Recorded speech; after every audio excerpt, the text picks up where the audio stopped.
Ouais, j'ai pas fini. J'ai commencé, puis j'ai changé de sujet. Je voulais dire que je remerciais les gens qui me regardaient, hein, même qui laissent un commentaire ou un pas. Voilà, je vous remercie de me regarder. Ça me motive à continuer à faire des vidéos aussi, quoi. Comme je te dis, moi, je me satisfais de peu, hein. J'ai un like, je suis heureux, quoi. Oh putain, il y a une personne qui a aimé ma vidéo. Je suis aux anges, quoi. J'ai pas besoin de plus. Je cherche pas 10 000 likes, 20 000 likes. Et puis, voilà, quoi. J'ai touché une personne, ça me suffit, quoi, c'est déjà bien, tu vois? Si j'ai touché une personne qui après, bah, cette personne en parle et elle touche une autre personne, qui cette personne en parle, touche une autre personne et ainsi de suite, ça fait l'effet boule de neige, passe le message à ton voisin, quoi. Puis petit à petit, bah, ça, c'est le téléphone arabe, ça fera le tour du monde, quoi. Voilà. Comme on dit, la vérité, elle prend l'escalier, elle n'est pas pressée, hein, parce que c'est la vérité, elle a le temps elle a le temps de se poser, de s'installer, quoi. Enfin, elle était déjà là, juste couverte par du mensonge, de la salissure, hein, voilà, quoi, des on-dit. Donc je vous remercie bah, ça me motive, hein. Tu vois, depuis le nombre, je sais pas, il n'y a pas beaucoup, je pense pas qu'il y a beaucoup de gens qui seraient motivés après 9 ans de faire des vidéos, d'avoir 20 vues, d'avoir juste 2-3 likes par jour, quoi. Putain, ça fait 9 ans que je bosse, ça fait 9 ans que je fais des vidéos tous les jours, et puis merde, mon travail, ça paye pas, quoi. Blablabla. Eh ben, je te dis, moi, je me satisfais de peu, quoi. Moi, ce qui me permet, moi, ces vidéos, elles me permettent aussi à moi d'avancer, à moi de pouvoir aller de l'avant dans la compréhension de ce monde, mais une compréhension que j'ai de moi-même, pas parce que je la sors des livres ou de... Voilà, je l'ai en regardant des vidéos d'autres gens comme moi qui parlent, quoi. Comme si on discutait au bistrot, on discutait entre nous, quoi. Sauf que tu vois, il y a la mondialisation, il y a le décalage horaire. Voilà, quoi. Alors il y a ceux qui vont dire oui, mais si tu n'as pas de vues, c'est parce que c'est à cause de toi, tu fais pas un bon travail, tu fais pas des cuts, tu ne fais pas de montage de vidéos, tu prends pas le temps d'écrire ton script.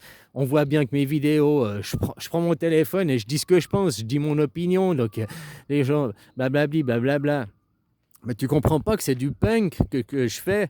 C'est, je, je sais faire des cuts, je sais faire un montage vidéo. Mais qu'est-ce que déjà à l'époque, c'est que je faisais 10 vidéos par jour, j'avais pas le temps de faire des cuts, machin et tout. Et puis l'essentiel, c'est de faire passer le message. Si on se voit dans la vie au bistrot, est-ce que je vais faire des cuts? Est-ce que je vais te dire de cut? Non, on se voit au bistrot, voilà, on discute. C'est authentique, c'est au vif. Puis je suis un punk, moi, je représente le punk, les punks. Qu'est-ce qu'ils ils s'en foutent de savoir bien jouer de la musique, la distorsion, ça sature, machin et tout. L'essentiel, c'est que son texte reste. Regarde, il y a des textes, tu vas écouter les Berruriers Noirs, par exemple. Le Porcherie, le texte, il est 1989, un live, il a 40 ans, 50 ans ce texte bientôt. Il est toujours d'actualité, quoi. Porcherie, le monde est une vraie porcherie, les gens se comportent comme des pauvres.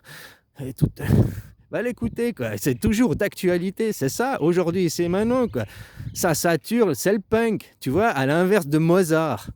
Tu vois, les skinheads, eux, ils adorent Mozart, ils adorent la musique classique, les fanfares, les trucs bien rangés, bien carrés, c'est des têtes à boulons, quoi. Tu vois ce que je veux dire?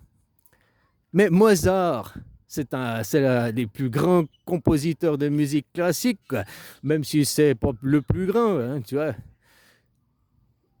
Mais il fait que de jouer des instruments, de composer la musique pour des instruments, où elles sont ses paroles, où ils sont ses textes.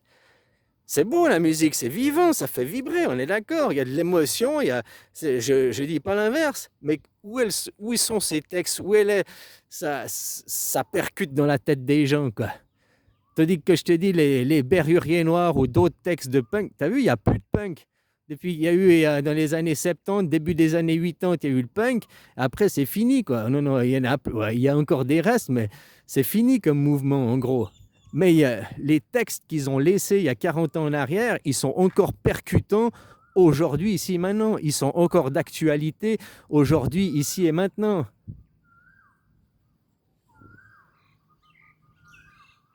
Si tu comprends ce que je veux dire, quoi. Donc voilà, moi c'est ça que je fais. Je laisse des textes, des choses percutantes qui font pouf, détonation dans la tête l'esprit des gens, oui ou non. Des gens, ils s'énervent, des gens, il y en a, ils se sont énervés contre moi, ils m'ont détesté, ils m'ont haï. Puis 6 mois, 1 an après, tout d'un coup, ils m'ont laissé un message et puis ils m'ont dit, bah, merci, quoi. Parce que tout d'un coup, un jour, ça a tilté dans leur tête et puis voilà. Il y en a, ils m'ont dit merci, puis après, ils m'ont haï, quoi. Tu vois, il y a de tout pour faire un monde, je dis pas l'inverse, quoi. Moi aussi, j'ai eu des copains, puis au début, puis je me suis énervé avec eux, puis on s'est pris la tête pour des conneries. Et puis maintenant, bah, si je pouvais les revoir, bah, je leur dirais merci, quoi. Puis je leur serrerais la main, parce que c'est des prises de tête de gamin, quoi. Tu vois ce que je veux dire? Donc voilà, quoi. Mais des gens ne sont pas comme ça. Des gens ils préfèrent rester dans la rancœur, rester dans la vengeance et la colère. Oh, si je le recroise, je me vengerai. Il doit payer, Il y a des gens qui gardent une colère 40 ans après, quoi. Ben, c'est peut-être leur motivation, c'est peut-être leur source d'énergie, c'est ce qui est leur moteur tous les matins pour se réveiller. Hein. Peut-être ça aussi, il y a des gens qui sont comme ça. Je ne suis pas dans le jugement, là, je suis juste dans le questionnement, quoi. Tu vois ce que je veux dire, quoi. Voilà, quoi. Donc je vous remercie à tous, hein. Puis même il y en a qui ont entendu parler de moi, puis qui sont jamais venus sur ma chaîne, hein. Puis qui me connaissent, oh Horus from the Moon, oh non c'est le diable, c'est le mal, va jamais, regarde jamais ces vidéos, on m'a diabolisé, voilà, quoi. Mais le message il est passé.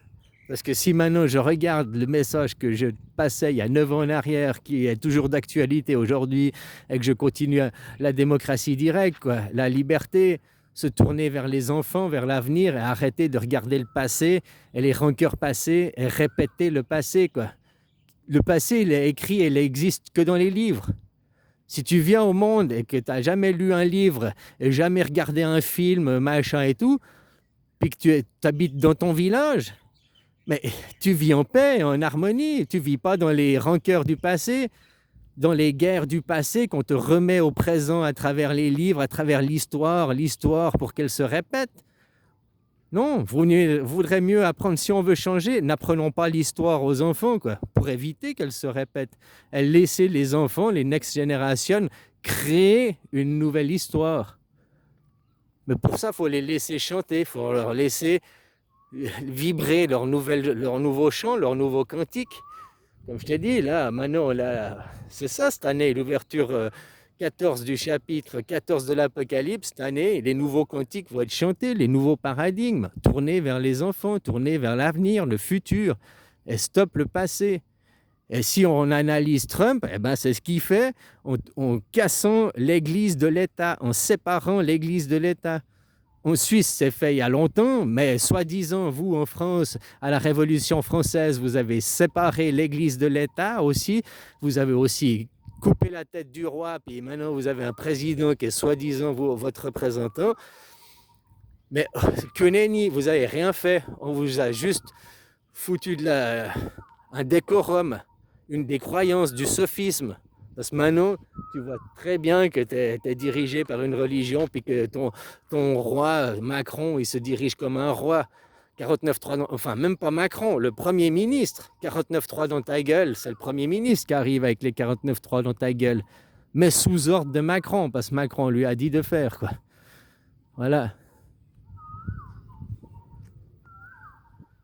Et n'oublie jamais, il faut tout ça grâce à l'argent de tes impôts. Ils n'ont jamais rien mis de leur propre argent personnel. Tout vient de l'argent public. Par contre, eux, ils s'enrichissent avec les intérêts de la dette. C'est l'usure. L'usure, autant la banque, l'argent, machin, ça existe depuis 3000, 5000 ans. Mais l'usure, les intérêts, donc l'usure de se faire du fric sans rien, ça existe que depuis 500 ans. Depuis la Renaissance, le monde moderne, depuis que c'est qui là, les Rothschild, ces grandes banques, machin, c'est eux qui ont inventé l'usure. Alors l'usure, maintenant il faut revenir en arrière. Parce que c'est grâce à l'usure qu'ils arrivent à nous tenir pour la peau des couilles. Sans l'usure, tu prêtes 1000 et tu rembourses 1000. C'est pas tu prêtes 1000 et tu rembourses 1001 ou 1010 ou 1100 suivant les intérêts. ou 3000, 300% d'intérêt, quoi. Ah, c'est l'usure, quoi. Puis l'usure, ça c'est le monde de la mafia qui fait avec l'usure, normalement, qui prête des sous, puis tu dois rendre plus que... Parce que normalement, les banques, ils n'ont pas besoin de fonctionner avec l'usure, vu que tu payes. Avant, tu recevais des intérêts tous les mois pour déposer ton argent. Maintenant, tu dois payer pour entretenir ton compte. Donc, les banquiers, la banque, tu les payes pour qu'ils travaillent. Donc, ils n'ont plus besoin de l'usure pour être payés. Mais ils continuent à faire de l'usure pour vous dominer, pour nous dominer, quoi. C'est aussi simple que ça, quoi. Donc, tu vois, si le problème, c'est pas toute la société, là, il n'y a qu'à arrêter l'usure. Donc, arrêter aussi Wall Street, quoi. Hein? Voilà, quoi. Depuis que depuis Wall Street, soi-disant, ils font pour baisser les prix, c'est l'offre et la demande. Tous les prix sont plus chers à cause de Wall Street. Si aujourd'hui il y a pénurie d'essence, c'est pas à cause de la fermeture du détroit d'Ormuz, c'est à cause de Wall Street et de tous ceux qui veulent faire comme Wall Street à titre privé, qui veulent, je vais m'enrichir, je vais acheter de l'essence, dans 2 semaines je leur vends le double du prix. Mais ce serait bien qu'il n'y ait pas d'augmentation du prix de l'essence. Tu vois, que l'essence il reste stable, voire que même peut-être il y a fermeture du détroit d'Ormuz, mais le prix de l'essence il chute ou il reste stable. Comme ça, ces gens, ils perdent l'argent ou ils n'en gagnent pas. Ça, ce serait merveilleux, quoi. Hein? Voilà, voilà. Ah ouais, ça, ce serait merveilleux pour niquer tous ces gens, quoi. Cachette, qui créent la pénurie, qui créent maintenant l'augmentation. Il y a 2 jours, il y a 6 jours qu'il y a la guerre. Non, c'est pas ça. Ils disent les marchés, c'est après 2 à 3 semaines qu'il y aurait eu de guerre, il y a une mouvance sur les marchés. Et là, il y a eu une mouvance directe après 2 jours. Et il y a eu des pénuries dans les stations-service direct après 2 jours. Parce qu'il y a plein qui ont spéculé. On va se faire du fric. Ça va passer à 2 euros, 2,50 €, 3 € le litre. On va devenir riche. Allez, allez, investis tout. Investis la belle-mère. Sors tout le fric. Allez, allez, on investit. On va devenir riche. On va se faire du fric sur le malheur et la misère des autres. On va se faire du fric sur la guerre. Allez, investis tout, quoi. Les spéculateurs, quoi. Voilà, voilà, quoi. Donc tout ce monde de la spéculation qui nous fait vivre une économie sur de l'illusion, du spéculatif, c'est complètement aberrant, quoi. Et c'est ça qui nous mène à la perdition aujourd'hui, ici et maintenant, quoi. Il n'y a jamais eu autant d'argent au monde, mais il n'y a jamais eu autant de guerres et de malheurs, quoi. Et puis, vous arrêtez pas de dire l'argent fait le bonheur. Donc s'il y a autant de fric, il devrait avoir autant de bonheur. Ben non, il y a autant de guerre et de malheur. Pourquoi? Parce que le fric n'est pas réparti équitablement. Voilà. Pas également, équitablement. Équitablement.